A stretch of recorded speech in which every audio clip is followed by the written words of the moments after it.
శ్రమలు, సమస్యలు, కష్టాలు ప్రతి ఒక్కరికి వస్తూ ఉంటాయి. అవి ఎప్పుడు వస్తాయో, ఎలా వస్తాయో ఎవ్వరం ఎక్స్పెక్ట్ చేయలేం. Problems are inevitable. ఈ లోకంలో మరి పుట్టిన ప్రతి ఒక్కరికి సమస్యలు అనేవి ఖచ్చితంగా తలెత్తుతూ ఉంటాయి. అవి ఏ విధమైన సమస్యలు మనకు తెలియదు. సమస్యలను మనం ఎస్కేప్ అవ్వగలమా అంటే సమస్యలను ఎవరం ఎస్కేప్ అవ్వలేం. ఈ లోకంలో బ్రతుకుతున్నాం కనుక అవి ఆరోగ్య సమస్యలైనా, అవి ఒకవేళ కుటుంబ సమస్యలైనా, ఆర్థిక సమస్యలైనా, సవాళ్ళు అనేవి ప్రతి ఒక్కరికి ఏదో ఒక సమయంలో, ఏదో ఒక సందర్భంలో ఎదురవుతూనే ఉంటాయి.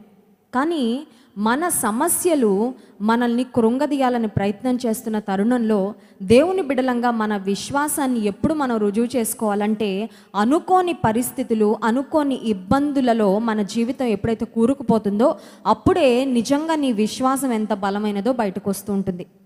Problems do not break us but problems make us అన్నాడు ఒక దైవజనుడు. సమస్యలు కొంతమందిని కృంగదీసేస్తూ ఉంటాయి. కొంతమంది సమస్యలలో కుదేలైపోతూ ఉంటారు. ఇంకా ఈ సమస్యల నుండి నేను ఎప్పటికీ బయటకు రాలేనని కంప్లీట్గా బ్రోకెన్ అయిపోతూ ఉంటారు. కానీ సమస్యలలో దేవుడు మనల్ని బలమైన విశ్వాసులుగా తీర్చిదిద్దుతాడు. నా చేతులకు యుద్ధము, నా వేళ్లకు మరి యుద్ధం చేయడం, పోరాటం చేయడం దేవుడు నేర్పిస్తున్నాడని దేవుని గ్రంథం సెలవిస్తుంది. మన చేతులకు దేవుడు పోరాటం నేర్పించేవాడు అంటే అర్థం ఏంటంటే, కత్తులో, కటారులో, లేకపోతే గన్సో ఏవో తీసుకొని వెళ్ళి ఇంకెవరినో మరి షూట్ చేయడానికో, లేకపోతే ఇంకొకరిని బాధించడానికో ఆ యుద్ధం, పోరాటం కాదు. కానీ ఆత్మీయంగా ఎలా పోరాడాలో, ఆత్మీయంగా ప్రార్థనలో, మోకాళ్ళ ప్రార్థన ద్వారా ఏ విధంగా మన కుటుంబాలలో జయాన్ని చూడాలో దేవుడు మనకు నేర్పిస్తాడు. ఈ సంవత్సరం ప్రారంభంలో ఒక ప్రార్థన చేశాను దేవుని సన్నిధిలో. 31వ తారీఖు రాత్రి, దేవా నన్ను బలవంతరాలుగా చెయ్యి అని ప్రార్థన చేశాను. Lord make me strong. Strong అంటే ఆల్రెడీ బలంగా ఉన్నారు కదండి, ఇంకెంత బలంగా అవుతారు అనుకుంటున్నారా? I'm not talking about physical strength, but most importantly I asked God for spiritual strength. ఆధ్యాత్మికంగా నాకు బలం, ఇంకా బలం దయచే అని దేవుని సన్నిధిలో ప్రార్థన చేశాను. నిజంగా ఆ ప్రార్థనకు జవాబు, ఒక్కొక్క సవాలు, ఒక్కొక్క పరిస్థితి, ఒక్కొక్క ఇబ్బంది ఎదురవుతున్నప్పుడు నేను చెప్పగలను, ఆ క్లిష్టమైన పరిస్థితుల గుండా, అది ఒకవేళ సంఘ బిడ్డల విషయం అయిండొచ్చు, అదొకవేళ కుటుంబ పరిస్థితుల విషయం అయిండొచ్చు, దేవుడు ఒక్కొక్క సవాలును అధిగమించడానికి, ఒక్కొక్క సవాలును దాటుతూ ఉన్నప్పుడు బలం పెరుగుతూ ఉంది. హల్లెలూయా. అర్థమవుతుందండి? కొన్నిసార్లు మనం అనుకుంటాం, దేవా నాకు బలం ఇవ్వు, దేవా నాకు శక్తి ఇవ్వు, దేవా నాకు జయం ఇవ్వు అంటే, జయం అనేది ఏదో ఒక లెటర్ లాగా మన ఇంటికి రాదు నీకు జయం వచ్చిందని. జయం అనేది ఎప్పుడు వస్తుంది? యుద్ధం వచ్చినప్పుడు, యుద్ధంలో పోరాడిన తర్వాత జయం వస్తుంది. ఒక వ్యక్తి కూడా దేవుని సన్నిధిలో అదే ప్రార్థన చేశాడంట. లార్డ్ మేక్ మీ స్ట్రాంగ్ అని అడిగితే దేవుడు ఛాలెంజెస్ ఇచ్చాడంట, దేవుడు సవాళ్ళు ఇచ్చాడంట. ఇచ్చి, ఈ సవాళ్ళ ద్వారా నేను నిన్ను బలవంతునిగా తీర్చిదిద్దబోతున్నాను. విశ్వాస వీరులంగా మరి ఈ లోకంలో మనం బ్రతుకుతూ ఉన్నప్పుడు పోరాట పటిమను కలిగిన వారంగా మనం ఉండాలని దేవాతి దేవుడు కోరుకుంటున్నాడు. మనందరము క్రీస్తు సైనికుల వలె, అలుపెరుగని సైనికుల వలె ఆఖరు క్షణం వరకు దేవుని కొరకు మనము పోరాడాలి. 90వ కీర్తనలో 12వ వచనము మోషే భక్తుడు చేసిన ప్రార్థన. ఈ దినం ఉదయకాల సమయంలో కూడా మరి ప్రేయింగ్ ఫర్ ద వరల్డ్లో ఒకవేళ మీరు చూసినట్లయితే ఆ మాటలు మీరు వినుంటారు. 90వ కీర్తన 12వ వచనం మనం చదువుదాం. మాకు జ్ఞాన హృదయము కలుగునట్లుగా చేయుము, మా దినములు లెక్కించుటకు మాకు నేర్పుము. మాకు జ్ఞాన హృదయము కలుగునట్లుగా చేయుము. హృదయం అందరికీ ఉంది. పుట్టిన ప్రతి ఒక్కరికి, బ్రతికిన ప్రతి ఒక్కరికి హృదయం ఉంది. కొంతమందికి హార్ట్ లెఫ్ట్ సైడ్ ఉంటుంది, కొంతమందికి మీకు తెలుసో తెలీదో కొంతమందికి హార్ట్ రైట్ సైడ్ ఉంటుంది. Most of the people, majority of the people, మనలో ఎక్కువ మందికి హార్ట్ లెఫ్ట్ సైడ్ ఉంటుంది, కొంతమందికి రైట్ సైడ్ ఉంటుంది. కానీ పుట్టిన ప్రతి ఒక్కరికి, బ్రతుకుతున్న ప్రతి ఒక్కరికి ఖచ్చితంగా హార్ట్ ఉంటుంది. ఒకవేళ లోపల బేబీ ఫామ్ అయ్యారు కానీ బేబీలో హార్ట్ అనే ఒక అవయవం కనబడడం లేదు అని డాక్టర్ కనుక స్కానింగ్ చేసి ఆ ప్రెగ్నెంట్ విమెన్కు చెప్పారంటే, బహుశా ఇంకా మీ బాబు లేక మీ పాప బ్రతకరు. లోపల బేబీ అయితే ఫామ్ అయింది, లోపల చక్కగా మరి ఎంబ్రియో లేకపోతే లోపల బిడ్డ లోపల ఫామ్ అయింది, కానీ శరీర అవయవాలు సరిగ్గా లేనప్పుడు, ప్రాముఖ్యంగా ఒకవేళ ఒక చెయ్యి లేకపోయినా, ఒక కాలు లేకపోయినా ఆ బిడ్డ జన్మించి జీవించడానికి అవకాశం ఉంటుందేమో. కానీ కడుపులో బిడ్డ ఫామ్ అయిన తర్వాత ఒకవేళ గుండె లేకుండా ఒకవేళ లోపల ఫామ్ అయినట్లయితే డాక్టర్స్ ఏం చెప్తారంటే, మాకు హార్ట్ బీట్ వినపడడం లేదండి, ఫీటల్ హార్ట్ రేట్ మాకు వినపడడం లేదు, గుండె కొట్టుకోవడం లేదు, ఏదో చిన్న ముద్దలాగా మాత్రం ఉన్నట్లుగా కనబడుతుంది, కనుక మీ బిడ్డ బ్రతకరు అని డాక్టర్స్ చెప్తూ ఉంటారు. ఎందుకు ఈ మాట అంటూ ఉన్నానంటే, పుట్టిన ప్రతి ఒక్కరికి, జీవిస్తున్న ప్రతి ఒక్కరికి హృదయం ఉంటుంది, కానీ అందరికీ జ్ఞాన హృదయం ఉండదు. జ్ఞాన హృదయం అనేది జ్ఞానమునకు ఆధారమైన దేవునితో మన జీవితాన్ని అంటుకట్టినప్పుడు ఆయన తన జ్ఞానాన్ని మనకు అనుగ్రహిస్తాడు. జ్ఞానం ఎక్కడ సంపాదించుకోవచ్చు? జ్ఞానం ఎక్కడికి వెళ్ళి కొనుక్కోవాలి? జ్ఞానం కావాలంటే ఏం చేయాలి? ఏ కాలేజీలో చదవాలి? ఏ యూనివర్సిటీలో చదవాలి? ఏ దేశానికి వెళ్ళి చదవాలి? అంటే జ్ఞానం కావాలంటే దివ్య గ్రంథమైన బైబిల్ వద్దకు, జ్ఞానమునకు ఆధారమైన దేవుని మాటలు వ్రాయబడిన ఈ గ్రంథాన్ని చదివితే మన జ్ఞానంతో నింపబడతాము. యెహోవా యందు భయభక్తులు కలిగి ఉండుట జ్ఞానమునకు మూలము అనే మాట వ్రాయబడింది. సో జ్ఞానం కావాలంటే ఎంత డబ్బిచ్చి మన జ్ఞానాన్ని కొనుక్కోవాలని ప్రయత్నం చేసినా మన జ్ఞానాన్ని సంపాదించుకోలేం. కానీ దేవునికి మన హృదయంలో చోటిస్తే, దేవునికి మన జీవితంలో చోటిస్తే, జ్ఞానాధారమైన దేవునితో మన జీవితాన్ని కనెక్ట్ చేస్తే, ఈ జ్ఞానం అనేది ఈరోజు పొందుకున్నాను కాబట్టి ఇంకెప్పటికీ నాకు సరిపోద్ది అనుకోవడానికి లేదు.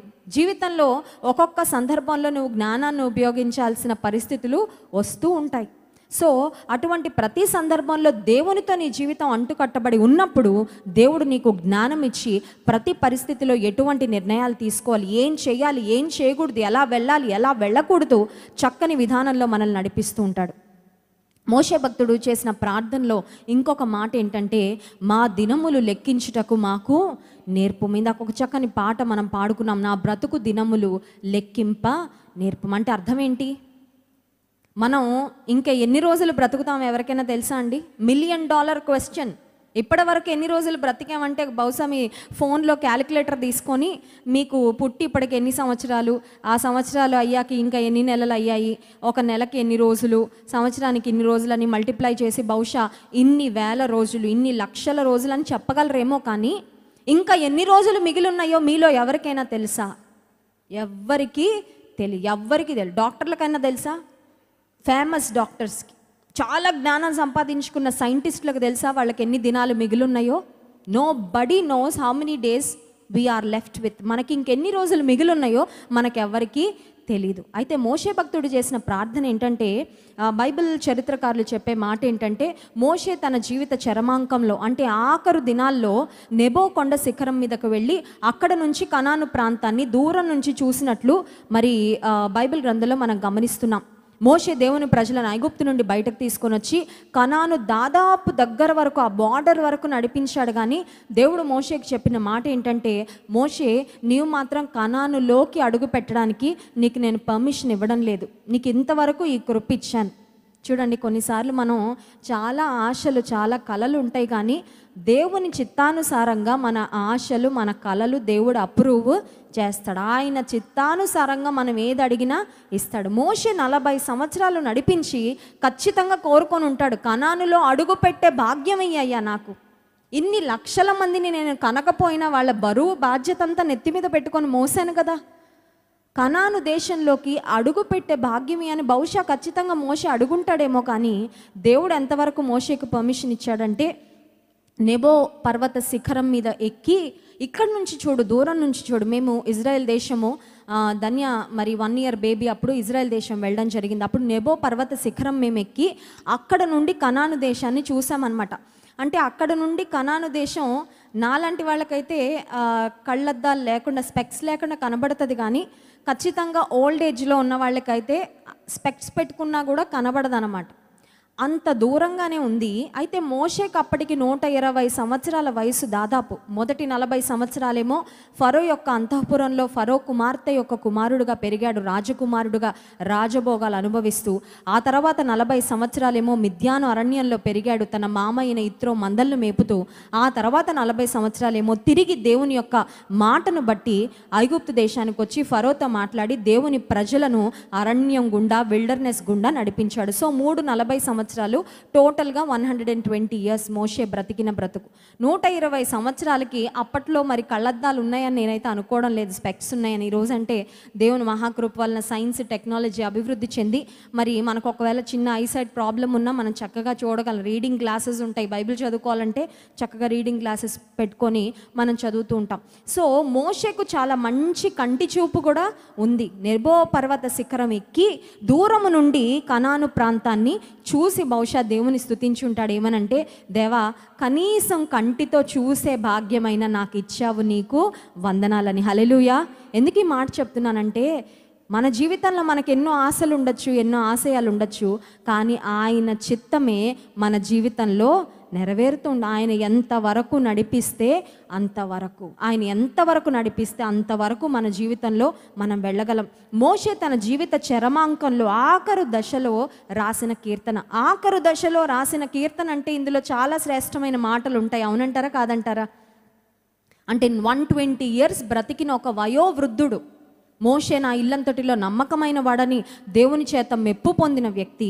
అంత మాత్రమే కాదు, కానీ మిక్కిలి సాత్వికుడని, భూమి మీద ఉన్న వారందరిలో మిక్కిలి సాత్వికుడని సర్టిఫికేట్ పొందుకున్న మోషే, దేవుని చేత ఎన్నిక చేయబడిన మోషే, దేవునితో చక్కగా ముఖాముఖిగా మరి మాట్లాడిన మోషే, దేవునితో 40 దినాలు సహవాసం చేసిన మోషే రాస్తున్న ఈ అధ్యాయం అంటే ఇందులో ఒక్కొక్క మాట ఖచ్చితంగా ఒక్కొక్క ఆణిముత్యమే. ఈ అధ్యాయంలో ఒక్కొక్క మాటలో చాలా నిగూఢమైన సత్యాలు దాగి ఉన్నాయి. ఇందులో ఆయన చెప్తున్న మాట ఏంటంటే, మా దినములు లెక్కించుటకు మాకు నేర్పించు, మా దినములు లెక్కించుటకు మాకు నేర్పించు అనే మాటకు అర్థమేంటో తెలుసా? మా దినాల యొక్క విలువేంటో మాకు తెలియపరచు. ఒక్క క్షణం యొక్క విలువ ఎవరికి తెలుస్తుంది తెలుసా అండి? 1 minute ఎవరైనా కనుక రన్నింగ్ రేస్లో గోల్డ్ మెడల్ పోగొట్టుకొని ఉంటే వాళ్ళకి తెలుస్తుంది 1 minute యొక్క విలువ. 1 hour యొక్క విలువ ఎవరికి తెలుస్తుంది అంటే, ఎగ్జామినేషన్ సెంటర్కు 1 hour లేటుగా వెళ్ళి నీట్ ఎగ్జామో ఎంసెట్ ఎగ్జామో రాయలేక ఇంకో సంవత్సర కాలం వరకు వెయిట్ చేసిన వాళ్ళు ఉంటారు చూసారా, వాళ్ళకి తెలుస్తుంది 1 hour యొక్క విలువ. మన జీవితంలో చాలాసార్లు దినాలు, సంవత్సరాలు, నెలలు దొర్లిపోతూ ఉంటే దాని విలువ మనకు అర్థం కావడం లేదు. We are taking things for granted. Of course ఇప్పుడు కోవిడ్ వచ్చి మనకు బాగా తెలుస్తుంది జీవితం యొక్క విలువ. మోషే ఎప్పుడో చేశాడు ఈ ప్రార్థన, జ్ఞాన హృదయము ఇవ్వయ్యా. ఎందుకు బ్రతుకుతున్నాం అర్థం కాకుండా బ్రతుకుతున్నాం. మా దినములు లెక్కించుటకు మాకు నేర్పించు, మా దినములు లెక్కించుటకు మాకు నేర్పించు. దేవుని బిడలంగా మనందరం చేసుకోవాల్సిన ఒక ప్రార్థన, దేవుని బిడలంగా మనందరం చేసుకోవాల్సిన ఒక సమర్పణ ఏంటంటే, ఇంకే ఎన్ని దినాలు మిగిలిన్నా అన్ని దినాలు నీ కోసమే బ్రతుకుతానయ్యా అని. హల్లెలూయా. ఎన్ని దినాలు మిగిలిన్నా, ఎన్ని దినాలైనా, ఎన్ని సంవత్సరాలైనా నీ కోసము నేను బ్రతుకుతాను. That is my commitment, that is my commitment.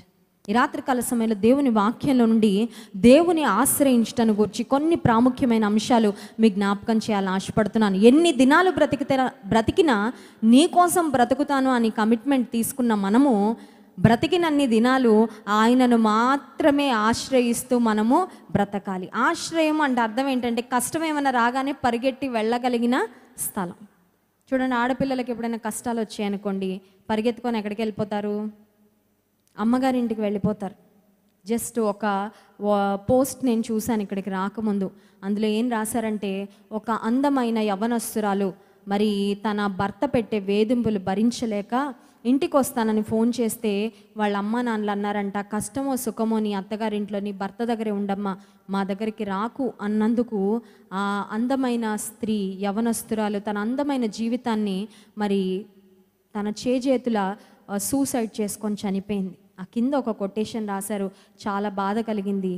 నీ కుమార్తె ఒకవేళ డివోర్స్ అయి నీ ఇంట్లో ఉన్న ఆమెను ఆహ్వానించు, ఆమె డెడ్ బాడీని ఇంటికి రావడం కన్నా ఆమె డివోర్స్ అయి నీ ఇంటికి వస్తే మేలు కదా అనే మాట రాశారు.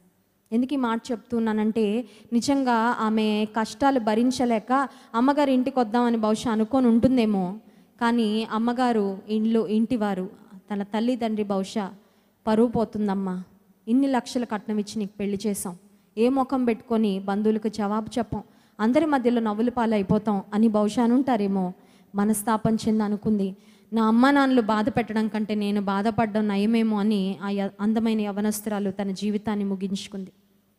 ఒకవేళ కొన్ని పరిస్థితుల్లో మన తల్లిదండ్రులు మనల్ని అర్థం చేసుకోలేకపోవచ్చు, కొన్ని పరిస్థితుల్లో మనం ప్రాణప్రదంగా ప్రేమించిన వారు మనల్ని అర్థం చేసుకోలేకపోవచ్చు, కానీ ఏ సమయంలో ఏ సందర్భంలో మనం పరిగెత్తుకొని వెళ్ళే యేసయ్య నిన్ను ఆశ్రయిస్తున్నానని ఆయన పాదాలు పట్టుకుంటే మాత్రం he is never ever going to reject you my dear brother and sister. ప్రియమైన సహోదర సహోదరిలారా, ఏ సమయంలో అయినా ఆయన వద్దకు పరుగెత్తుకొని వెళ్తే మాత్రం ఆయన ఎప్పుడు నా దగ్గరికి రాకు, ఇంకేదన్నా ఆప్షన్ చూసుకో, ఇంకెవరి దగ్గరికన్నా వెళ్ళి ఇంకెవరికైనా చెప్పుకో, ఇప్పుడా వచ్చేది నువ్వు, నీ గతం ఏంటో నాకు తెలుసు, నువ్వు అంతకుముందు నన్ను ఎంత బాధ పెట్టావో తెలుసు, నువ్వు ఎన్నిసార్లు నాకు మాట ఇచ్చి నీ మాట నెరవేర్చుకోలేదో నాకు తెలుసని మన మీద తప్పులెత్తి చెప్పే దేవుడు కాదంట. ఇందాక మనం పాట పాడుతూ ఉన్నప్పుడు ఒక కొటేషన్ చూసాం, దేవుని వాక్యంలోని ఒక మాట, love covers a multitude of sins. ప్రేమ సమస్తమైన దోషములను కప్పును. దేవుని ప్రేమ ఎంత బలమైన ప్రేమ అంటే, నీవే పరిస్థితిలో ఆయన దగ్గరకు పరిగెత్తుకొని వెళ్ళి యేసయ్య నిన్ను ఆశ్రయిస్తున్నానని చెప్పినా ఆయన ప్రేమతో నీ దోషాలన్నింటినీ కప్పేస్తాడంట. చూడడు, ఇంకా నీ గతం ఏంటో చూడడు, నువ్వు చేసిన పాపాలేంటో చూడడు, నీ అయోగ్యత ఏంటో చూడడు, నీ అవిధేయత ఏంటో చూడడు, నువ్వు ఎందుకు ఆ పరిస్థితికి వచ్చావో కూడా ఆయన చూడడు. కానీ ఆయన కనికరించడానికి, క్షమించడానికి సిద్ధ మనసు కలిగిన దేవుడుగా నీకు తన ఆశ్రయాన్ని, తన సహాయాన్ని అందించేవాడు. ఎటువంటి పరిస్థితుల్లో దేవుడు మనకు ఆశ్రయము? ఎటువంటి పరిస్థితుల్లో అంటే, శోధన వచ్చినప్పుడు దేవుడు మనకు ఆశ్రయం. శోధన వచ్చినప్పుడు దేవుడు మనకు ఆశ్రయం. నిన్నటి దినం నేను చూస్తున్నాను ఒక వీడియో, అమెరికా దేశంలో ఒక బాబు అంట రాత్రికాల సమయంలో బాగా స్నో పడుతున్న సీజన్లో రాత్రికాల సమయంలో సడన్గా ఇంట్లోంచి కనిపించడం లేదంట. తల్లిదండ్రులకు ఒక్కడే కుమారుడేమో, వాడికి కేవలం 3.5 సంవత్సరాల వయసు, మాటలైతే మాట్లాడగలుగుతున్నాడు, కానీ రాత్రి టైంలో ఎక్కడికి వెళ్ళిపోయాడో అర్థం కాలేదు. చాలా టెన్షన్ పడిపోయారంట ఆ బాబు కొరకు. దాదాపు పోలీస్ వారందరికీ కాల్ చేశారు, చుట్టుప్రక్కల వారందరికీ చెప్పారు. వారి ఇంటి ప్రక్కనే ఒక అడవి కూడా ఉందంట. ఇంకా వాళ్ళకి కన్ఫ్యూజను, మనశ్శాంతి లేదు, కన్నీరు గారుస్తున్నారు. మా బాబు ఎక్కడికి వెళ్ళిపోయాడు, ఎవరు తీసుకొని వెళ్ళారని. ఆ తర్వాత పోలీస్ వారందరికీ చెప్పిన తర్వాత 2 రోజులైంది, వీళ్ళకి ఎటువంటి సమాచారం రాలేదు ఆ బాబుని గురించి. ఇంకా అడవిలో తప్పిపోతే వాడు మళ్ళీ ఇంటికి వచ్చే అవకాశం కూడా ఉండదు, దారి గుర్తుపెట్టుకొని వెళ్ళే అంత వయసు కూడా కాదని తల్లిదండ్రులు చాలా ఏడుస్తూ ఉంటే 2 దినాల తర్వాత పోలీసులు వాడిని వుడ్స్లో, అంటే చెట్ల మధ్యలో ఎక్కడో, వాడు ఒక బుష్ వెనకాల ఉంటే వాడు దొరికాడంట. వాడిని పట్టుకొని ఇంటికి వచ్చిన తర్వాత పోలీసులు అడిగారంట, 2 రోజులు ఎక్కడున్నామంటే, ఒక ఎలుగుబంటి నన్ను కిడ్నాప్ చేసిందని చెప్పాడంట. ఏంటంట, ఒక ఎలుగుబంటి నన్ను కిడ్నాప్ చేసింది, నన్ను బాగా చూసుకుంది ఎలుగుబంటి.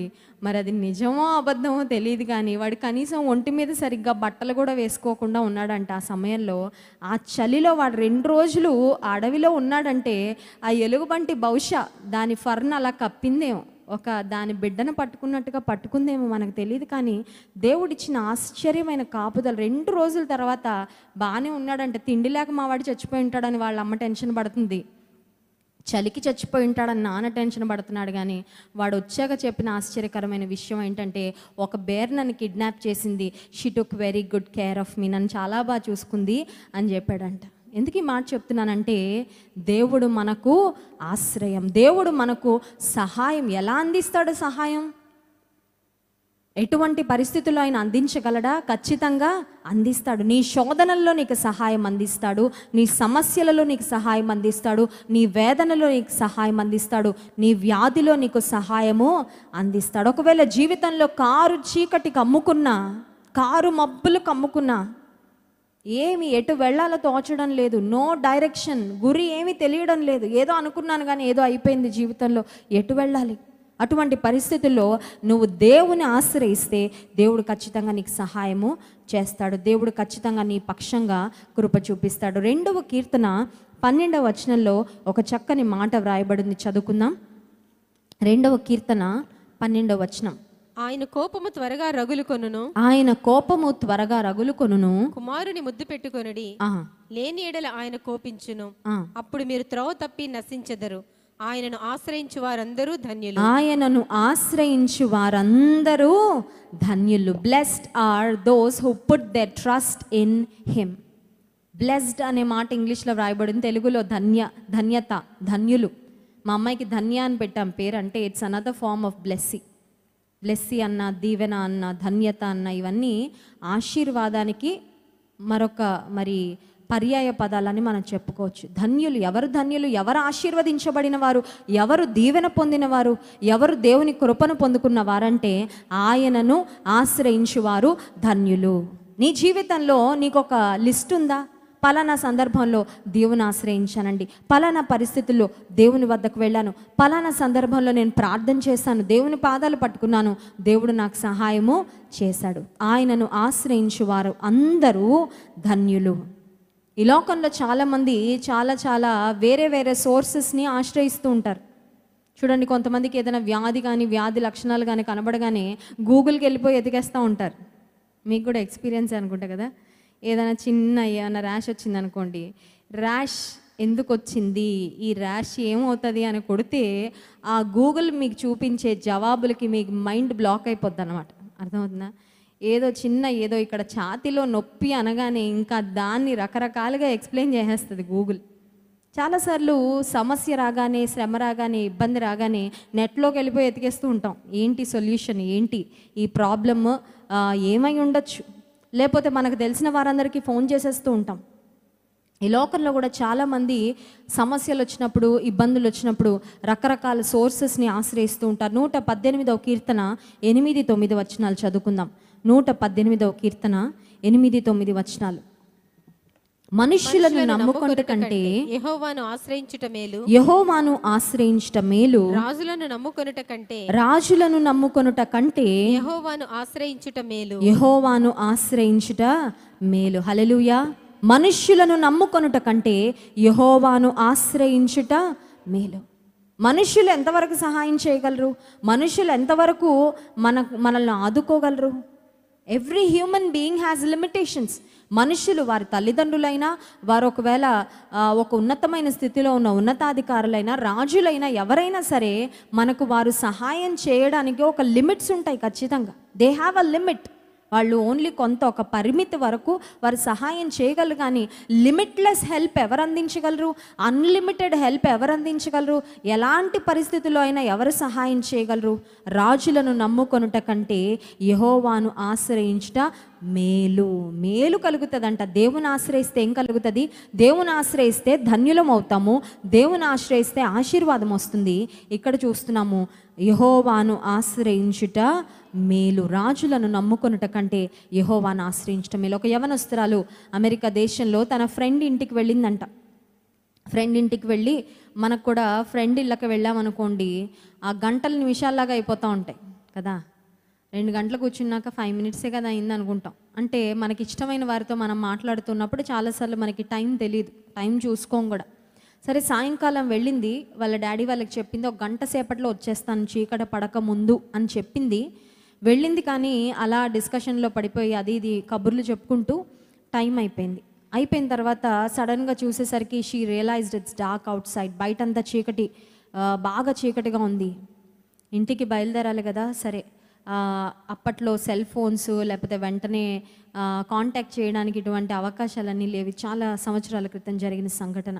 సరే, ఇంటికి బయలుదేరింది. వాళ్ళింటికి వీళ్ళింటికి మధ్యలో దాదాపు ఒక 3 వీధులు మరి తను దాటాల్సింది. She has to walk. ఆ రాత్రి కాల సమయంలో తను నడుచుకుంటూ రావాలి. ఆ సమయంలో యవనస్తురాలు నడుచుకుంటూ వస్తున్నప్పుడు దూరంగా కొంతమంది మరి క్రూరమైన యవనస్తులు కొంతమంది ఈమెను ఒక డిఫరెంట్ లుక్తో చూస్తూ ఉన్నారు. వాళ్ళని చూస్తేనే యవనస్తురాలకు అర్థమైంది, వీళ్ళు ఏదో హాని కలుగచేయాలని ప్రయత్నం చేస్తున్నారు. They are planning something against me. ఈ అమ్మాయి ఆ వీధి దగ్గర ఎంటర్ అవ్వగానే యవనస్తులు ఇద్దరు ఏదో మాట్లాడుకుంటున్నారు. ఈమెను ఏదో చేయాలని ప్లాన్ చేసుకుంటున్నట్లు అనిపించింది. వెనక్కి తిరిగి పరిగెడదామంటే, కొన్నిసార్లు చూడండి, మనం పిరికి వారంగా ఉంటే కొంతమంది ఇంకా అడ్వాంటేజ్ తీసుకుంటూ ఉంటారు. లేని ధైర్యం కూడా కట్టుకొని ఆమె మనసులో ఒకటే ప్రార్థన చేసింది, దేవా, నిన్ను నేను ఆశ్రయిస్తున్నాను, నన్ను కాపాడు. వీళ్ళు ఎలాంటి వాళ్ళో నాకు తెలీదు, నాకు చూస్తుంటే వీళ్ళు మంచి ఇంటెన్షన్స్ ఉన్న వాళ్ళగా నాకు కనబడడం లేదు, మంచి ఉద్దేశాలతో నన్ను చూస్తున్నట్లు కనబడడం లేదు, నన్ను కాపాడు ప్రభా అని దేవుని సన్నిధిలో ప్రార్థన చేసుకొని అలా నడుచుకుంటూ ఈమె కరెక్ట్గా వాళ్ళ దగ్గరకు వస్తున్న సమయంలో వాళ్ళు ఇంకేమని చూడడం లేదు. ఈమెకు ఆశ్చర్యం కలిగింది. అదేంటి, వీధి ఎంటర్ అవ్వగానే దూరంగా నన్ను చాలా ఆసక్తిగా చూసి ఏదో చేద్దామన్నట్లుగా చూశారు, నేను దగ్గరకు వస్తున్న కొలది తలదించుకొని వాళ్ళ పని వాళ్ళు చేసుకుంటున్నారు ఏంటని ఆశ్చర్యపోయింది. సరే, ఇంటికి వచ్చింది, దేవునికి స్తుతి చెల్లించింది. ప్రభా, నన్ను కాపాడావు, నన్ను భద్రపరిచావు, నీకు వందనాలని దేవునికి స్తుతి చెల్లించింది. స్తుతి చెల్లించిన తర్వాత మరి నెక్స్ట్ రోజు మార్నింగ్ న్యూస్ పేపర్లో ఒక భయంకరమైన వార్త ఆమె కంటపడింది. అదేంటంటే, ఆ ముందు రోజు రాత్రి అదే వీధిలో ఈ అమ్మాయి ఆ వీధిలోంచి వచ్చిన కాసేపటికి మరో యవనస్తురాలు ఆ వీధి గుండా వస్తున్నప్పుడు ఇద్దరు ఆమెను భయంకరంగా రేప్ చేసి ఆమెను మర్డర్ చేశారు. వారిద్దరూ న్యూస్లోకి ఎక్కి ఆ తర్వాత మరి పోలీసులకు కూడా వారు దొరకడం జరిగింది. ఈ సంఘటన చదివిన ఆ యవనస్తురాలు భయంతో వణికిపోవడం ప్రారంభించి న్యూస్ ఛానల్స్లో, టీవీ ఛానల్స్లో వచ్చేసాయి. రాగానే she was so scared and she was also surprised. ఆమెకు కలిగిన ఆశ్చర్యం ఏంటంటే, అదే వీధిలో నిన్న రాత్రి నేను వచ్చాను, ఆ సంఘటన నాకు జరగాలి, కానీ ఎందుకో నాకు జరగలేదు. అక్కడ ఆ యవనస్తులు నన్నెందుకు హామ్ చేయలేదు, నా తర్వాత వచ్చిన యవనస్తురాలను ఎందుకు హామ్ చేశారని ఆ అమ్మాయి తన తండ్రికి చెప్పింది. నాన్నగారు, నిన్న రాత్రి వచ్చినప్పుడు ఆ ఇద్దరు ఉన్నారు నాన్నగారు, టీవీలో చూస్తున్న ఇద్దరిని నేను చూశాను. సో వాళ్ళు ఎందుకు నాకు హాని చేయలేదంటే, వాళ్ళ తండ్రి గారు పోలీస్ని పర్మిషన్ అడిగి జైలుకి వెళ్ళి, నేను ఒక ప్రశ్న ఇద్దరిని అడగాలనుకుంటున్నాను, పోలీస్ నాకు కొంచెం పర్మిషన్ ఇవ్వండి అని అడిగి ఆ పోలీసుల వద్దకు వెళ్ళి అడిగాడంట, నిన్న రాత్రి మీరు ఎవరినైతే మర్డర్ చేశారో ఆ ముందే మా అమ్మాయి వచ్చింది, మా అమ్మాయిని ఎందుకు మీరు ఏం చేయలేదు ఒక్కసారి చెప్పండి అని అడిగితే వాళ్ళు చెప్పారంట, మీ అమ్మాయి ఆ వీధిలోకి ఎంటర్ అవ్వగానే వెంటనే మీ అమ్మాయినే ఆ పని చేయాలనుకున్నాం, వీ టార్గెటెడ్ యువర్ డాటర్, మీ అమ్మాయిని మేము టార్గెట్ చేశాం, కానీ ఎప్పుడైతే ఆ అమ్మాయి మాకు దగ్గరగా వస్తుందో ఇద్దరు బలమైన ఎత్తైన యవ్వనస్తులు ఒకరటు ఒకరిటు ఆ అమ్మాయికు మాకు కనబడ్డారు. వాళ్ళని చూసి మాకు ఎంత భయం వేసిందంటే, కనీసం ఆ అమ్మాయి వైపు కన్నెత్తి చూడడానికి కూడా మాకు ధైర్యం సరిపోలేదు. వారు ఆ అమ్మాయిని ఎస్కాట్ ఇచ్చి మరి జాగ్రత్తగా ఆ వీధి దాటించారని చెప్పినప్పుడు ఆ తండ్రి ఇంటికొచ్చి దేవుని కన్నీటితో స్తుతించాడంట. హల్లెలూయా. మీకు అర్థమయ్యే ఉంటుంది, ఆ ఇద్దరు బలమైన యవ్వనస్తులు దేవుడు పంపించిన ఆయన దేవదూతలు. God has been her help, God has been her refuge. ఆమెకు కాపుదల ఎవరిచ్చారు, ఆమెకు భద్రత ఎవరిచ్చారు, ఆమెకు క్షేమం ఎవరిచ్చారు? దేవాది దేవుడే. యుఎస్లో కూడా నేను ఉద్యోగం చేస్తున్నప్పుడు నేను వెళ్ళగానే మా ఫ్రెండ్స్ అందరు చెప్పారు, ఇక్కడ నల్లజాతీయులు చాలామంది, నల్లజాతీయులు చాలా చాలా మంచివారు. I have very good friends. మరి బ్లాక్ అమెరికన్ ఫ్రెండ్స్ నాకు కూడా చాలామంది ఉన్నారు, ఆఫీస్లో ఉన్నారు, మా లొకాలిటీలో కూడా వారు ఎప్పుడు కనబడిన వారిని మంచిగా విష్ చేస్తూ ఉంటాను. కానీ కొంతమంది నల్లజాతీయులు మరి బాయ్స్ ఎస్పెషల్లీ వాళ్ళు ఏం చేస్తూ ఉంటారంటే, కొన్ని గన్స్ పట్టుకొని వాళ్ళు నడుస్తూ ఉంటారు రోడ్డు మీద, సడన్గా వచ్చి మన సెల్ ఫోనో మన వాలెట్ అడుగుతారు. ఒకవేళ మనం ఇవ్వకపోతే వెంటనే షూట్ చేసేస్తారనమాట. నేను వెళ్ళగానే అటువంటి కొన్ని సంఘటనలు మా ఫ్రెండ్స్ చెప్పి, ఎప్పుడు ఒంటరిగా ఎక్కడికి వెళ్ళొద్దు, అదొక బస్ స్టాండ్కైనా ఒకవేళ షాపింగ్కైనా ఎక్కడికైనా ఒంటరిగా వెళ్ళొద్దు, ఇక్కడ ఇదే లొకాలిటీలో కొన్ని సంఘటనలు జరిగాయని నాకు చెప్పారు. సరే, ఆ విషయాలన్నీ మనసులో పెట్టుకున్నాను, ప్రార్థన చేసుకుంటూ ఉండేదాన్ని. ఒకరోజు మరి మా ఫ్రెండ్ వేరే ప్రాజెక్ట్లో వర్క్ చేస్తుంది, నేను వేరే ప్రాజెక్ట్లో వర్క్ చేస్తాను. నేను మా ఇంటికి త్వరగా వచ్చేసిన తర్వాత మరి యూఎస్లో యూజువల్గా హౌసెస్ వుడెన్ హౌసెస్ అనమాట, చెక్క ఇళ్ళు. ఎవరైనా మెట్లు ఎక్కినా మెట్లు దిగినా శబ్దం క్లియర్గా వినబడుతూ ఉంటుంది, మన ఇళ్లల్లో లాగా కాదు. సరే, ఆఫీస్ నుంచి వచ్చాను, టీ పెట్టుకొని తాగుతున్నాను సోఫా మీద కూర్చొని. ఈ లోపల సడన్గా I heard a door knock. మా అపార్ట్మెంట్లో నా డోర్ దగ్గరికి ఎవరో వచ్చి దందన్ దన్ దందన్ దన్ మన, అంటే that was a different style అనమాట. ఆ కొడుతున్న నాకింగ్ స్టైల్ కూడా కంగారుగా కొడుతున్నారు. నాకు అర్థమైంది, మా రూమ్మేట్ అయితే అలా కొట్టదు, ఆ అమ్మాయి వచ్చినా తను డిఫరెంట్గా కొడుతుంది, ఇంత కంగారుగా ఇంత బలంగా ఎవరబ్బా కొడుతుందని మరి తలుపు తీయలేదు. కానీ వెంటనే కీ హోల్లోంచి ఆ రంధ్రం ఉంటుంది కదా, దానిలోంచి చూశాను. చూడగానే ఒక నల్ల జాతీయుడు ఒక బనియన్ వేసుకొని షార్ట్స్ వేసుకొని వచ్చి నా డోర్ కొడుతున్నాడు. ఆ సమయంలో నాకు అర్థమైంది, ఈ నల్ల జాతీయుడు మా అపార్ట్మెంట్కి రావడానికి అవసరం ఏంటి, మా దగ్గరికి రావడానికి ఏ విధమైన అవసరం లేదు. Maybe he has a different intention. డబ్బులు దోచుకొని వెళ్ళాలనో, డబ్బులు దోచుకొని వెళ్ళే తరుణంలో మనం అడ్డగిస్తే ప్రాణం తీయడానికి కూడా వాళ్ళు తెగించరు. అలాంటి సంఘటనలు చాలా జరిగాయి మా అపార్ట్మెంట్ కాంప్లెక్స్లో. కొన్నిసార్లు మరి బాల్కనీలోకి వచ్చి అద్దాలు పగలగొట్టుకొని కూడా ఇంట్లోకి వస్తారంట వాళ్ళ కోపం వస్తే.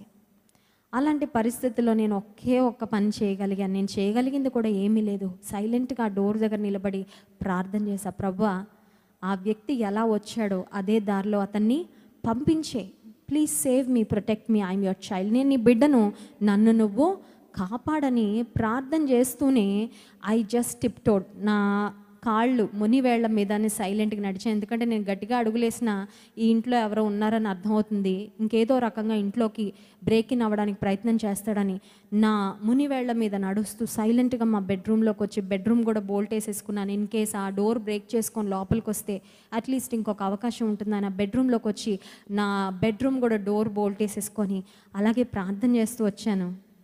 5 minutes తర్వాత దేవుని మహాకృప వలన ఎలా వచ్చాడు అలా వెళ్ళిపోయాడు. హల్లెలూయా. ఎందుకు ఈ మాటలు చెప్తున్నానంటే, కొన్నిసార్లు అపాయము, కీడు మనకి దగ్గరగా వస్తుంది. ఆ అపాయం, ఆపద, కీడు నుంచి మనం తప్పించబడాలంటే దేవుడు తప్ప మనకి ఇంకా ఏ ఆధారం కూడా ఉండదు. Unexpected situations can happen to anyone at any time, ఎప్పుడన్నా జరగచ్చు. కానీ దేవుణ్ణి మనం ఆశ్రయిస్తే మాత్రం ఆయన మన ఆశ్రయ దుర్గముగా ఉంటాడు. హల్లెలూయా. ఇలాంటి సంఘటనలు ఒక్కొక్కటి జరుగుతున్నప్పుడు నాకు ధైర్యం ఇంకా పెరుగుతూ ఉంటుంది. ఏమని తెలుసా? నా దేవుడు నా పక్షంగా ఉన్నాడు. He is there, he is right next to me, he is my protector.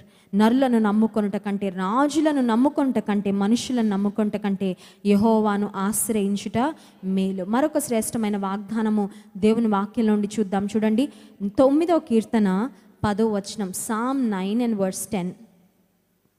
9వ కీర్తన 10వ వచనం. యెహోవా నిన్ను ఆశ్రయించు వారిని నీవు విడిచిపెట్టువాడవు కావు. కావున నీ నామము ఎరిగిన వారు నిన్ను నమ్ముకొందురు. హల్లెలూయా. దేవుని ఆశ్రయించిన వారు, ఇందాక మనం చూసాము, దేవుని ఆశ్రయించిన వారు ధన్యులని, దేవుని ఆశ్రయించిన వారికి మేలు కలుగుతుందని చూసాము. ఇప్పుడు మనం చూస్తున్న మాట, దేవుని ఆశ్రయించు వారిని ఆయన విడిచిపెట్టువాడు కాడు. ఈ లోకంలో ఎవరు ఉంటారు మనతో ఎప్పుడు? ఎవరైనా ఎప్పటికీ ఉంటారా? ఎవరైనా గ్యారంటీ ఉందా ఎప్పటికీ నాతో ఉంటారు అనే గ్యారంటీ?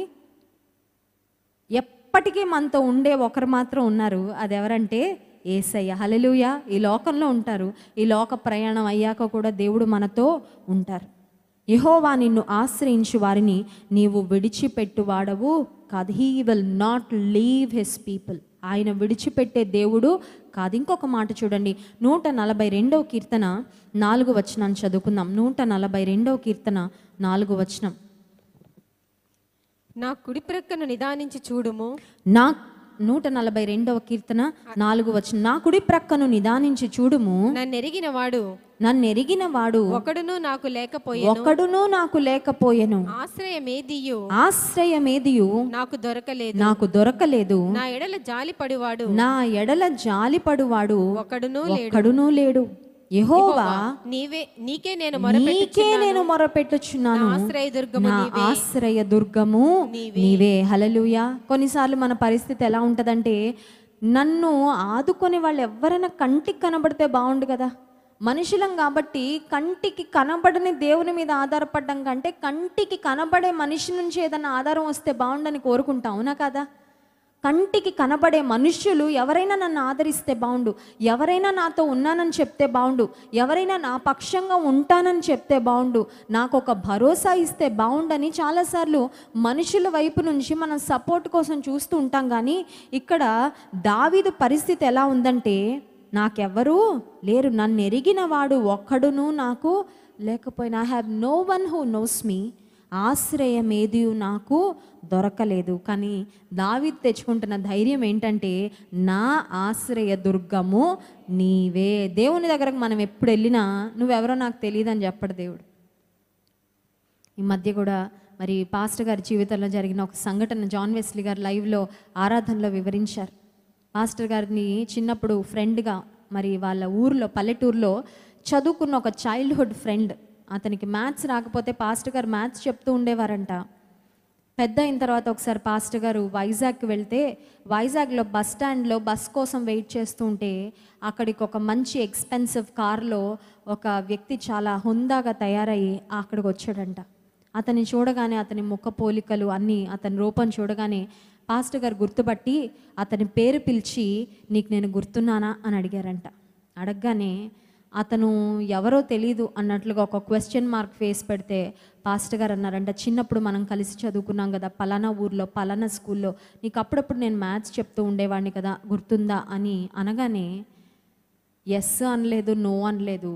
అతనికి మాట్లాడడం ఇష్టం లేదు, ఉండడం ఇష్టం లేదు, సైలెంట్గా గ్లాస్ క్లోజ్ చేసుకొని వెళ్ళిపోయారంట. పాస్టర్ గారి మనసు చాలా బాధతో నిండిపోయింది. కారణం ఏంటంటే, ఎరిగిన వాడు కూడా ఎరగని వాడుగా కొన్నిసార్లు మనుషులు అంతే, సహాయం కోసం వెళ్తే మీరెవరో మాకు తెలియదు అన్నట్లుగా ప్రవర్తించినప్పుడు చాలా బాధ కలుగుతూ ఉంటుంది, చాలా వేదన కలుగుతూ ఉంటుంది. కానీ దేవుని వాక్యం సెలవిస్తుంది, గాడ్ నోస్ అవర్ నేమ్. దేవునికి మన పేరు తెలుసు. హల్లెలూయా. ఒక స్కూల్లో ఇద్దరు అనితాలు ఉంటే ఒక క్లాస్లో పి అనిత, సి అనిత అని క్లియర్గా పిలుస్తారు టీచర్. ఒకవేళ ఆ ఇంటి పేర్లు టీచర్కి తెలియకపోయినా ఈ ప్రపంచంలో ఎంతమంది మేరీలు ఉంటారు, ఎంతమంది బ్లెస్సీలు ఉంటారు, ఇంకెంతమంది జాన్లు ఉంటారు, ఎంతమంది ఉంటారు చెప్పండి. మన పేరుతో ఉన్న వాళ్ళు ఎంతమంది ఉంటారు? ఈ ఊర్లోనే బోల్డు మంది ఉంటారు, అవునా కదా? మన ఇంటి పేరుతో ఎంతమంది ఉంటారు? చాలామంది ఉంటారు. మనలాంటి సమస్యలతో ఎంతమంది ఉంటారు? ఎంతోమంది ఉంటారు. ఉదయకాల సమయంలో మరి ఒక హాస్పిటల్ దగ్గర ఉన్న పరిస్థితి చెప్తూ ఉన్నారు ఒక బ్రదరు. హాస్పిటల్ బయట ఆ పేషెంట్స్ యొక్క భర్తలు, ఆ పేషెంట్స్ యొక్క కుమారులు, కుమార్తెలు కార్లలో పడిగాపులు కాస్తూ ఉంటే వాళ్ళు లోపల ఉన్నారా లేరా, తిన్నారా తినలేదా, ఏమవుతున్నారో కూడా చెప్పే దిక్కు లేదంట. అంటే ఎందుకు ఈ మాటలు చెప్తున్నానంటే మనుష్యుడు ఎంత నిస్సహాయతలోకి వెళ్ళిపోతున్నాడో ప్రస్తుత ప్రపంచ పరిస్థితులను బట్టి. కొన్నిసార్లు తెలిసిన వారు కూడా తెలియని వారుగా ప్రవర్తించే పరిస్థితి. కానీ మనందరి పేర్లు ఆయనకు తెలుసు, మనందరి సమస్యలు ఆయనకు తెలుసు, మనందరి హిస్టరీ ఆయనకు తెలుసు, మనందరి పాస్ట్ తెలుసు, మనందరి ప్రజెంట్ తెలుసు, మనందరి ఫ్యూచర్ కూడా ఆయన చేతిలో ఉంది. హల్లెలూయా. దేవుడు ఎప్పుడంటే నాకు మెమరీ ఫుల్ అయిపోయిందని. చూడండి, కంప్యూటర్లో లోడ్ చేస్తూ ఉన్నాం అనుకోండి, ఏమవుతుంటుంది, ఆ కంప్యూటర్ నిండిపోతుంటుంది, ఇంకా స్లో అయిపోద్ది కంప్యూటర్, ఇంకా తర్వాత కంప్యూటర్ చేతులు ఎత్తేస్తుంది, హార్డ్ డిస్క్ ఎగిరిపోద్ది, ఇంకా పనిచేయదు. కానీ దేవుడు మెమరీ అంత గొప్పదంటే అనంత జ్ఞానం కలిగిన వాడు, అందరి పేర్లు ఆయనకు గుర్తున్నాయి, మన అందరి పరిస్థితులు ఆయనకు తెలుసు. తన ఎడల యథార్థ హృదయం గల వారిని బలపరచుటకు యెహోవా కనుదృష్టి లోకమందంతటా సంచారం. ఇన్ని లక్షల మంది, ఇన్ని కోట్ల మంది ఉంటే చూస్తాడా దేవుడు నన్ను? ఎస్. ఎప్పుడు ప్రార్థన చేసినా వింటాడా? ఎస్. ఎక్కడి నుంచి ప్రార్థన చేసినా వింటాడా? ఎస్. నీ స్థితిగతులు ఎలా ఉన్నా ఆయన గమనిస్తాడా? ఎస్. దావీదు చేస్తున్న ప్రార్థన, నన్ను ఎరిగిన వారు ఒక్కడునూ లేకపోయిన. కానీ దేవుడు అనుకుంటాడు, దావీదు నిన్ను ఎరిగిన వారు ఎవరు లేరు అనుకుంటున్నావేమో, నిన్ను ఎరిగిన వాడిని నేను ఉన్నాను, నీ రికమెండేషను నేను, నీకు సహాయం చేసేది నేను, నీ పక్షంగా పోరాడేది నేను, నిన్ను కాపాడేది నేను. నువ్వు నన్ను ఆశ్రయించావు కాబట్టి నీ ఆశ్రయ దుర్గముగా నేను ఉంటాను. ఆశ్రయించు వారిని, తనను ఆశ్రయించు వారిని దేవుడు ఎప్పుడూ విడిచిపెట్టాడు. ఇంకొక మాట జ్ఞాపకం చేసుకుందాం. 31వ కీర్తన 19వ వచనం. Psalm 31 verse 19. నీ యందు భయభక్తులు గలవారి నిమిత్తము, నీ యందు భయభక్తులు గలవారి నిమిత్తము నీవు దాచియుంచిన మేలు ఎంతో గొప్పది, నీవు దాచి ఉంచిన మేలు ఎంతో గొప్పది. నరుల ఎదుట నిన్ను ఆశ్రయించు వారి నిమిత్తము, నిన్ను ఆశ్రయించు వారి నిమిత్తము నీవు సిద్ధపరిచిన మేలు ఎంతో నీవు గొప్పది. సిద్ధపరచిన మేలు ఎంతో గొప్పది. నరుల ఎదుట నిన్ను ఆశ్రయించిన వారి నిమిత్తం. కొంతమంది దేవుని ఆశ్రయిస్తారు కానీ సీక్రెట్గా ఆశ్రయిస్తారు. వాళ్ళ విశ్వాసం, వాళ్ళ భక్తి రహస్యమైన భక్తిగా ఉంటుంది కానీ బహిరంగమైన భక్తిగా ఉండదు. నువ్వు దేవుణ్ణి రహస్యంగా పెట్టుకుంటే దేవుడు కూడా నీకు రహస్యంగానే చేస్తాడు, కార్యాలు బహిరంగంగా చేయడు. కొంతమంది దేవుణ్ణి ఒప్పుకోవడానికి ఎంత సిగ్గుపడతారో. దేవుని నమ్ముకున్నామండి, దేవుని ఆరాధిస్తున్నాం, మందిరానికి వెళ్తున్నాం అని చెప్పుకోవడానికి చాలామంది సిగ్గుపడుతూ ఉంటారు. బైబిల్ పట్టుకొని రోడ్డు మీద నడవాలంటే నామోషిగా ఫీల్ అవుతూ ఉంటారు చాలామంది. ఇదేమన్నా పాపపు గ్రంథమా, ఇదేమన్నా భయంకరమైన స్వాతి నవల్ లాంటి ఏదైనా పిచ్చి పిచ్చి అసభ్యమైన మాటలు చిత్రాలు ఉండే పుస్తకమా? This is the holy Bible. పరిశుద్ధుడైన దేవుని యొక్క పరిశుద్ధమైన గ్రంథం ఇది. ఈ గ్రంథాన్ని పట్టుకోవడానికి ఎందుకు సిగ్గుపడుతున్నావు? ఈ గ్రంథాన్ని పట్టుకోవడానికి ఎందుకు నువ్వు వెనుకాడుతున్నావు? నరుల ఎదుట ఆయనను ఆశ్రయించు వారికి ఆయన సిద్ధపరిచిన మేలు గొప్పది. నీవు దేవుని నరుల ఎదుట ఆశ్రయిస్తున్నావా? That is my question. దేవుని ఆశ్రయిస్తున్నావు కరెక్టే, కానీ నీ చుట్టూ ఉన్న వారికి తెలుసా నువ్వు ఎవరిని సేవిస్తున్నావో? నీ చుట్టూ ఉన్న వారికి తెలుసా నువ్వు ఎవరిని ఆరాధిస్తున్నావో? దానియేలు జీవితాన్ని మనం గమనిస్తే బబులోను సంస్థానములో ఉన్న దానియేలు రాజు ఒక శాసనమును, ఒక ఆజ్ఞను జారీ చేశాడు. ఫర్ ద నెక్స్ట్ 30 days, రాబోయే 30 దినాల్లో రాజుకు తప్ప ఇంక ఏ దేవునికి ప్రార్థన చేయకూడదు. ఒకవేళ ప్రార్థన చేస్తే వారిని సింహపు బోనులో పడవేస్తాను అన్న ఆజ్ఞ జారీ చేయబడిందని దానియేలుకు తెలిసిన దానియేలు ఏం చేశాడంట? యథావిధిగా తను ప్రతిదినము చేసినట్లే యెరూషలేము వైపు తన కిటికీలు హీ వాజ్ నాట్ అఫ్రైడ్. హల్లెలూయా. దేవుని ఆశ్రయించడానికి మనం భయపడకపోతే, మనుషులకు మనం భయపడకపోతే, పరిస్థితులు ఒకవేళ వచ్చిన భయానకమైన పరిస్థితులు అవే భయపడి వెళ్ళిపోతాయి. హల్లెలూయా. భయము మనల్ని చూసి భయపడి వెళ్ళిపోద్ది ఎప్పుడంటే దేవునికి మనము భయపడితే. దేవునికి నీవు భయపడుతున్నావా? నీవు దేవునికి భయపడితే ఇంకా దేనికి భయపడాల్సిన అవసరము లేదు. నువ్వు దేవుని సన్నిధిలో మోకరిస్తే, దేవుని సన్నిధిలో శిరస్సు వంచితే ఇంకెవరి ఎదుట నువ్వు తల వంచాల్సిన అవసరము లేదు. నీవు దేవుని ఆశ్రయిస్తే నరుల ఎదుట అంటే అర్థం ఏంటంటే, దేవుని నేను నమ్ముకున్నానండి, మా దేవుని మేము నమ్ముకున్నాం. మా ఫ్రెండ్ హైదరాబాద్లో ఉంటుంది, నా ఇంజనీరింగ్ ఫ్రెండ్. తనకు 8th మంత్ ప్రెగ్నెన్సీలో సడన్గా కోవిడ్ అటాక్ అయింది. ఎవరు ఎక్స్పెక్ట్ చేయలేదు. తనకు బ్యాంక్ మేనేజర్గా వర్క్ చేస్తుంది. ప్రెగ్నెన్సీ స్టార్ట్ అవ్వగానే లోపల ఉన్న బిడ్డ క్షేమంగా ఉండాలని, ఆ బిడ్డ జాగ్రత్త కోసమని దాదాపు వివాహమైన 10 సంవత్సరాలకి దేవుడు తన జ్ఞాపకం చేసుకున్నాడు. She's a very valuable baby. లోపల ఉన్న బిడ్డ చాలా విలువైన బిడ్డని ఆమె ఉద్యోగానికి సెలవు పెట్టేసి ఇంట్లో ఉంటే ఎక్స్పెక్ట్ చేయరు కదా, కోవిడ్ వస్తుందని ఎక్స్పెక్ట్ చేయలేదు. But in the most unexpected వే తన కోవిడ్ అటాక్ అయింది. అటాక్ అయిన తర్వాత లోపల అసలే గర్భంలో బిడ్డ ఉంది, 8th మంత్ ప్రెగ్నెన్సీ. ఆ టైంలో సడన్గా తినికి ఊపిరి ఆడడం లేదు, బ్రీతింగ్ డిఫికల్టీ స్టార్ట్ అయింది. వెంటనే నాకు ఫోన్ చేసింది, బ్లెస్సీ నా పరిస్థితి బాగాలేదు, ఒకసారి నాకు అన్నతో ప్రార్థన చేయించు, నాకు ధైర్యం సరిపోవడం లేదు, ప్రార్థన చేయించు. సరే ప్రార్థన చేశాము. ఆ తర్వాత పరిస్థితి ఎంత క్రిటికల్ అయిపోయిందంటే తల్లి కానీ బిడ్డ కానీ బ్రతుకుతారని చెప్పారంట. అలాంటి అనుకోని పరిస్థితుల్లో డాక్టర్స్ మరి 8వ నెలలోనే ఆపరేషన్ చేసి ఆ బిడ్డను తీశారు. బిడ్డ ఐసీయూలో ఉంది, ఒక ప్రక్కన NICUలో. ఈ మా ఫ్రెండ్ ఐసీయూలో ఉంది. దాదాపు 1 నెల రోజుల పాటు వెంటిలేటర్ మీద ఉంది. దాదాపు 1 నెల రోజుల పాటు నేను ఫోన్ చేస్తున్నాను, ఎత్తడం లేదు ఫోన్. ఏమైంది మా ఫ్రెండ్? నిజంగా మనం ఎవరినైనా ప్రేమిస్తే వాళ్ళ ప్రాణం గురించి మనం బాధ్యత తీసుకుంటాం. ఫోన్ చేస్తూ ఉండేదాన్ని, ఎంత బిజీగా ఉన్నా, ఎలా ఉందో.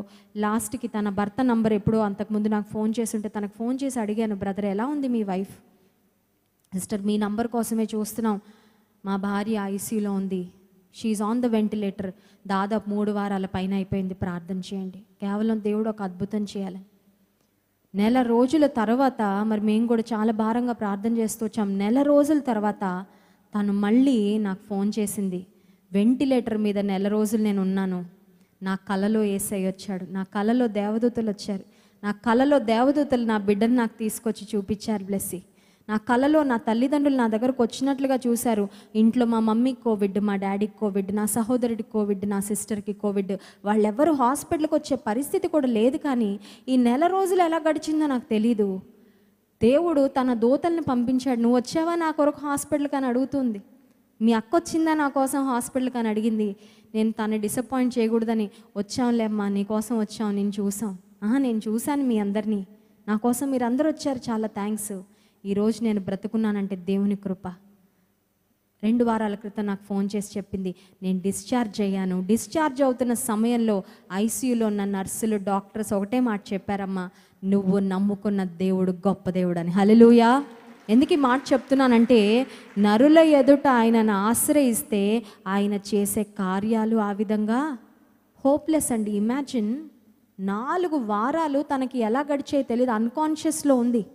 కానీ దేవుడు తనను కాపాడాడు, తన ప్రాణాన్ని కాపాడాడు, తన బిడ్డను కాపాడాడు. తల్లి బిడ్డ ఇద్దరు క్షేమంగా ఉన్నారు. ఎందుకు ఈ సాక్ష్యాన్ని చెప్తూ ఉన్నానంటే, తనను నరుల ఎదుట మనం ఆశ్రయిస్తే దేవుడు మన కొరకు సిద్ధపరిచిన మేలు ఎంతో గొప్ప. నువ్వు దేవుని ఆశ్రయించినందుకు బహుశా ఏదైనా కష్టాలు ఇప్పుడు ఎదుర్కొంటూ ఉన్నట్లయితే క్లైమాక్స్ ఇంకా రాలేదు, గుర్తుపెట్టుకో.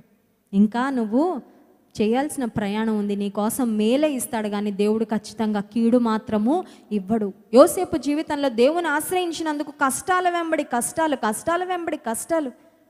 కానీ యోసేపు ఏనాడు కృంగిపోలేదు. నాకు దేవుడు ఒక కళ ఇచ్చాడు. God gave me a dream. ఆ కళను ఖచ్చితంగా ఒకరోజు నెరవేరుస్తాడు. ఒకవేళ నా కళ్ళ ముందు జరుగుతున్న సంఘటనలు దేవుడు నాకు చూపించిన కళకు విభిన్నంగా ఉన్నాయి కానీ but I will not give up my hope. నేను మాత్రం నిరీక్షణను కోల్పోననుకున్నాడు అంతే. ఒకానొక దినం వచ్చింది, దేవుని నరుల ఎదుట యోసేపు ఆశ్రయించినందుకు దేవుడు గొప్ప మేలును యోసేపు కొరకు సిద్ధపరిచి. ఎంత గొప్ప మేలంటే, యోసేపును దేవుడు స్థిరపరచడమే కాదు, యోసేపును తన కుటుంబానికి, తన వంశానికి, తన జాతికి దీవెనకరంగా దేవుడు మార్చాడు. హల్లెలూయా. తన సహోదరులు తిరిగి వచ్చినప్పుడు యోసేపు అంటాడు, మీరేం భయపడద్దు అన్నలారా, నేను మీకు ఏ నష్టాన్ని చేయను, మీ మీద నేను ప్రతీకారం తీర్చుకోవాలని లేను. మీరు అనుకుంటున్నారేమో నేను రివెంజ్ మోడ్లో ఉన్నానని. నేను రివెంజ్ అనే మోడ్ ఆఫ్ చేసి పడేశాను. లవ్ అనే మోడ్లో ఉన్నాను, ఫర్గివ్నెస్ అనే మోడ్లో ఉన్నాను. ప్రేమిస్తాను, క్షమిస్తాను, ఏం పర్వాలేదు, మిమ్మల్ని ఆదరిస్తాను, మిమ్మల్ని పోషిస్తాను. ఈ కరువులో వెళ్ళండి, తండ్రిని తీసుకురండి, మీరు మీ కుటుంబాలు రండి, మీ పిల్లల్ని తీసుకొని రండి, మీ అందరినీ నేను చూసుకుంటానని వారందరికీ ఆదరణకరంగా యోసేపు మారాడు. దేవుడు గొప్ప మేలు దాచిపెట్టాడా, చిన్న మేలు దాచిపెట్టాడా? కొన్నిసార్లు గొప్ప మేలు పొందుకోవడానికి గొప్ప వెయిటింగ్ ఉంటుంది. ఈ వెయిటింగ్ మన వల్ల కాదు, అదే పెద్ద కష్టం కదండి. ఈ వెయిటింగ్ మన వల్ల కాదు. ఇంకెంతకాలం, ఇంకెప్పుడు అవుతుంది పెళ్ళి, ఇంకెప్పుడు అవుతుంది, ఇంకెప్పుడు వస్తుంది ఉద్యోగం, ఇంకెప్పుడు అవుతుంది నా జీవితంలో, ఇంకెప్పుడు అప్పు బాధలు తీరుతాయి, ఇంకెప్పుడు ఈ పరిస్థితి నుంచి గట్టెక్కుతాను. కొన్నిసార్లు ఇలాంటి ప్రశ్నలు మన మనసులో రావచ్చు. కానీ ఒకవేళ ఆలస్యమైనా దేవుడు గొప్ప మేలును సిద్ధపరుస్తున్నాడని నమ్ముదాం. హల్లెలూయా. God has a great blessing in store for you and he is preparing you to receive that blessing. ఆశీర్వాదం పొందుకోవడానికి మిమ్మల్ని దేవుడు ఏం చేస్తున్నాడంటే సిద్ధపరుస్తున్నాడు. నరుల ఎదుట మీరు దేవుని ఆశ్రయిస్తే ఆయన మీ కొరకు సిద్ధపరిచిన మేలు ఎంతో గొప్పది. ఇంకొక మాట కూడా జ్ఞాపకం చేసుకుందాం. 34వ కీర్తన 22వ వచనం. 34వ కీర్తన 22వ వచనం. యెహోవా తన సేవకుల ప్రాణమును విమోచించును. ఆయన శరణు జొచ్చిన వారిలో ఎవరును అపరాధులుగా దేవుని ఆశ్రయించడము ఆశీర్వాదమే మేలే, కానీ అది అపరాధంగా మాత్రం ఖచ్చితంగా ఎంచబడదు. If you draw near to God, దేవునికి దగ్గరగా నువ్వు వెళ్తే నీ అపరాధాలు, నీ పాపాలు అవన్నీ ఆయన హీ విల్ ఓవర్లుక్ దెమ్. వాటిని ఆయన ఎప్పుడూ జ్ఞాపకం చేసుకోడు. దేవుడు మన పాపములను సముద్రపు అగాధాల్లో పడేశాడంటే, కొన్నిసార్లు దేవుని సహాయం అడగడానికి వెళ్ళాలని ఉంటుంది, కానీ మన పాపాలు మనకి అడ్డుబండలాగా ఉంటాయి. మన పాపాలను అపవాది మన జ్ఞాపకం చేస్తూ ఏ ముఖం పెట్టుకొని అడుగుతావు దేవుణ్ణి? నీ గతం ఏంటో నీకు గుర్తులేదా? నువ్వు గతంలో ఎలా ప్రవర్తించావో నీకు గుర్తులేదా? నువ్వు ఇంతకు ముందు చేసిన మోసాలేంటో, నీచ కార్యాలేంటో, నువ్వు చీకట్లో ఎవరికి తెలియకుండా ఏం చేసావో నీకు గుర్తులేదా? నువ్వు ఎలా వెళ్తావు, ఎలా వెళ్ళి దేవుని ఆశ్రయిస్తావని బహుశా అపవాది నిన్ను వెనక్కి లాగుతున్నాడేమో. దేవుని సన్నిధిలో పాపము ఒప్పుకున్న తర్వాత ఆ పాపాన్ని దేవుడు సమాధి చేసేస్తాడు. సమాధి చేసిన ఏ బాడీనైనా మళ్ళీ మనం బయటకు తీస్తామండి? నో వే కదండి. సమాధి చేసిన బాడీని బయటకు తీయడం క్రైమ్. అది సమాధి చేస్తే ఇంకొకసారి మనం తిరిగి వాళ్ళని బయటకు తీయడానికి అవకాశము లేదు. మంటికి మన్నుగా అప్పగించి వచ్చేస్తాం అంతే. దేవుడు మన పాపాలను కూడా ఆయన శిలువ రక్తంలో కడిగి హీ విల్ బరీ దెమ్ అంతే. వాటిని సమాధి. ఏం సమాధి అంటే జల సమాధి చేసేస్తాడంట. ఆయన మన పాపములను సముద్రపు అగాధములలో పడవేస్తాడు. సముద్రపు అగాధాలు ఎంత లోతైనవంటే, సముద్రపు అగాధాల్లోకి ఏదైనా వెళ్తే ఇంకా అది మళ్ళీ మనకి ఎప్పటికీ కనబడదు. దాన్ని మళ్ళీ మనం బయటకి తీయలేం, ఇంపాసిబుల్. దేవుడు ఆయనను ఆశ్రయించువారు ఆయన శరణు జొచ్చిన వారిలో ఎవరును అపరాధులుగా ఎంచబడరు. కనుక ఈ రాత్రికాల సమయంలో మనం చేయాల్సిందల్లా, నీ పాస్ట్లో ఏదైనా సిన్స్ ఉంటే, అన్కన్ఫెస్డ్ సిన్స్, నువ్వు ఒప్పుకొనని పాపాలు ఏదన్నా ఉంటే వాటిని ముందు ఒప్పేసుకుంటే దేవుని నువ్వు స్వేచ్ఛగా ఆశ్రయించడానికి నీకు ఒక ఆధారము దొరుకుతుంది. చూడండి, ఇప్పుడు ఎవరికైనా విరోధంగా మనం ఏదైనా మాట్లాడి, విరోధంగా ఏదన్నా పనులు చేసి వాళ్ళని వెళ్ళి మాకు హెల్ప్ చేయండి అని అడగాలంటే ఏం అడ్డం వస్తుంది? మొహమాటం, లేకపోతే ఆ లోపల ఆత్మాభిమానం అడ్డం వస్తుంది. లోపల మన మనస్సాక్షి మనల్ని గద్దిస్తూ ఉంటుంది. అంత అపకారం చేసేవే, వాళ్ళకి ఇష్టానుసారంగా మాట్లాడేవే, ఏ ముఖం పెట్టుకొని వెళ్ళి అడుగుతావా, వాళ్ళ సహాయం అడుగుతావా అని చాలాసార్లు మనం చేసిన తప్పులే మన మీద నేరారోపణ చేస్తూ ఉంటాయి. నీవు చేసిన పాపాలు, నీ దోషాలు, అతిక్రమాలు ఏవైనా వాటిని దేవుని సన్నిధిలో ఒప్పుకుంటే, వాటిని క్లియర్ ఆఫ్ చేసేసుకుంటే దేవుడు క్యాన్సిల్ చేసేస్తాడు. ఆయన సిలువ రక్తంలో వాటిని కడిగేస్తాడు. And then you can very freely go and trust in the Lord, go and ask for God's help. అప్పుడు స్వచ్ఛంగా లేకపోతే స్వేచ్ఛగా దేవుని సన్నిధికి వెళ్ళి వెరీ ఫ్రీలీ ఆయన సన్నిధిలో ఆయనను మనము ఆశ్రయించవచ్చు. 62వ కీర్తన 8వ వచనం ఒకటి చదువుకొని మనం ముగించుకుందాం. 62వ కీర్తన 8వ వచనం. జనులారా ఎల్లప్పుడూ ఆయన యందు నమ్మిక ఉంచుడి, ఎల్లప్పుడూ ఆయన యందు నమ్మిక ఉంచుడి, ఆయన సన్నిధిని హృదయములు కుమ్మరించుడి. దేవుడు మనకు ఆశ్రయము, దేవుడు మనకు ఆశ్రయము. హల్లెలూయా. దేవుని సన్నిధిలో హృదయాలు ఏం చేయాలంట? ఇప్పుడు ఫర్ ఎగ్జాంపుల్ ఇంట్లో ఒకవేళ చిన్న గిన్నెలో ఏదైనా పెరుగు ఉందనుకోండి, కొంచెమే ఉంది, స్త్రీలు ఏం చేస్తారు? కుమ్మరించేస్తారు, అంతే కదా. కుమ్మరిస్తే ఇంకేమైనా మిగులుతుంది అందులో? ఇంకా లోపలేమి స్పూన్తో స్టైల్గా తీసామనుకోండి, కొంచెం ఏమైనా మిగులుతుంది, అటో ఇటో ఏదన్నా ఆ రెసిడ్యూ కానీ ఆ వాటర్ కానీ ఏదైనా మిగలడానికి అవకాశం. ఒక్కసారి కుమ్మరించేస్తే ఇంకా దాని లోపల ఏముంటుంది? ఎంటీ. చాలాసార్లు మనం దేవుని సన్నిధిలో కుమ్మరిస్తాం కానీ సగమే కుమ్మరిస్తాం, సగమే చెప్పుకుంటాం. లేకపోతే కొంతమంది ఎంత స్ట్రాంగ్గా ఉంటారు తెలుసా? ఆ హృదయం అనే అదొక పాత్ర అనుకోండి, వాళ్ళు ఓర్చుకోగలిగినంత, తట్టుకోగలిగినంత, మేనేజ్ చేయగలిగినంత పెట్టేసుకొని ఇంకా పైన ఉంటుంది చూసారా పొంగేది, అదొకటే దేవుని సన్నిధిలో కుమ్మరించుకుంటుంటారు. అర్థమవుతుందండి?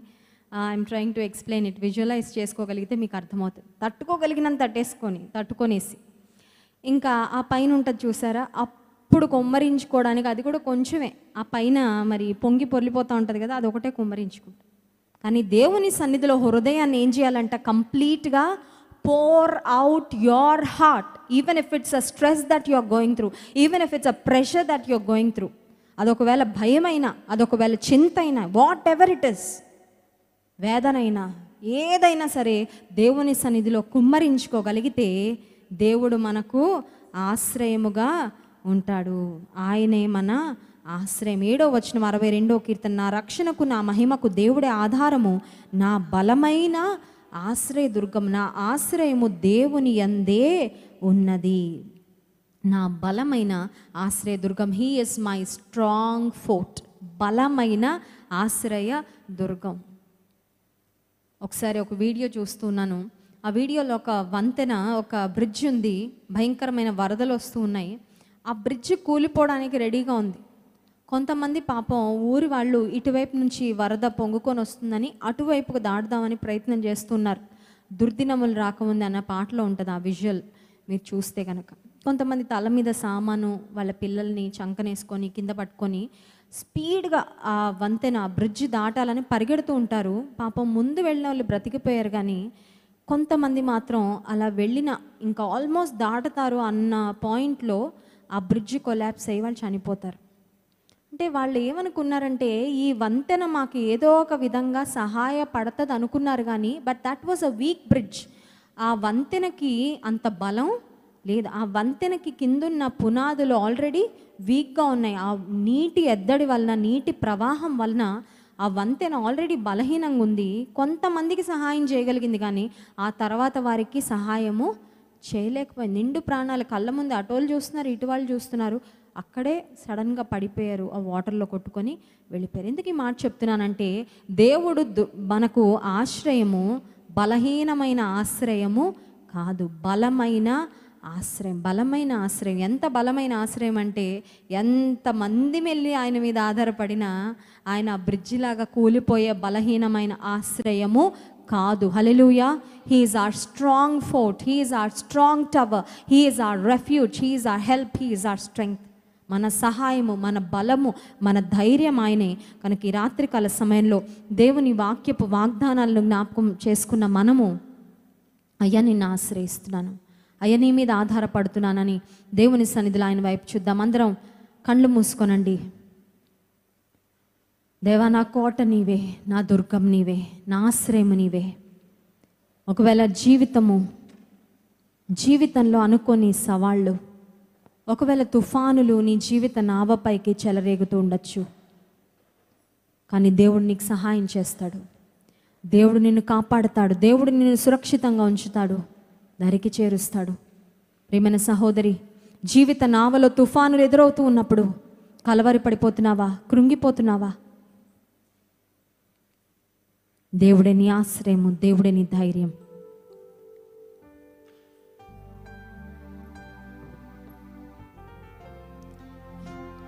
యేసే నా ఆశ్రయము, యేసే నా ఆధారము,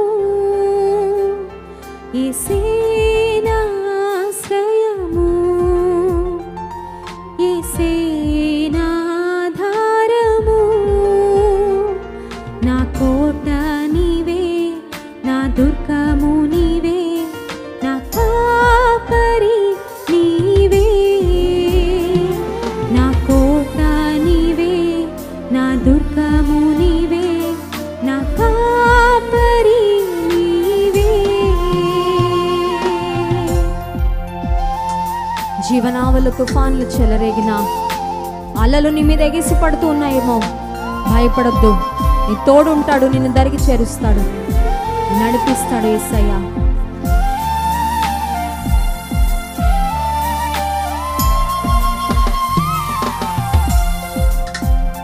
జీవనావలు తుఫాను చెలరేగిన, ఆత్మీయ జీవితంలో అలలు ఎగసిన,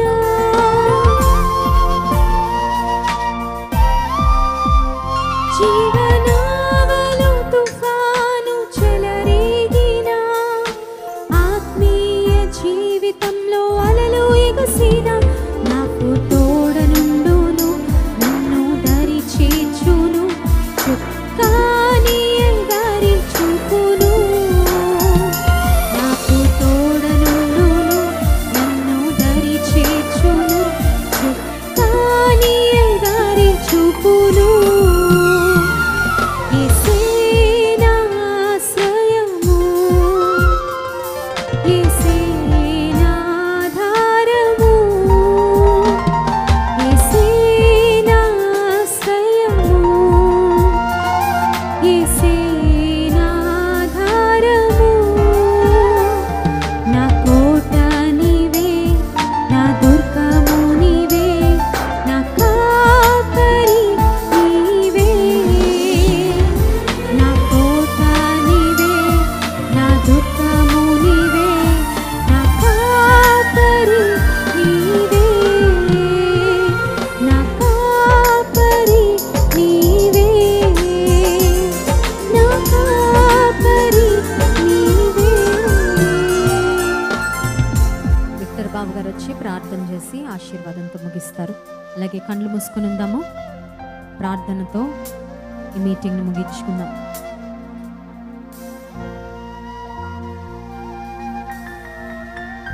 ప్రార్థన చేసుకుందాం.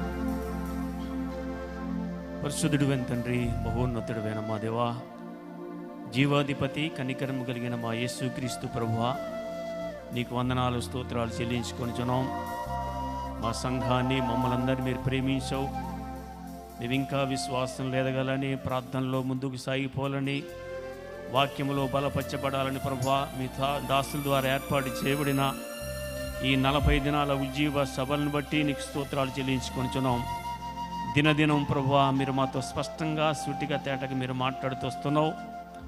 మీరు మాకు చాలిన దేవుడిగా ఉండి మీరు మమ్మల్ని బలపరుస్తున్నందుకు నీ స్తోత్రాలు. చాలా దినాల తర్వాత ప్రభువా, మరలా నీ మందిరంలో చేరి నీ మాటలు వినే కృపను మీరు మాకు ఇచ్చినందుకు నీ స్తోత్రాలు చెల్లించుకొనిచున్నాం.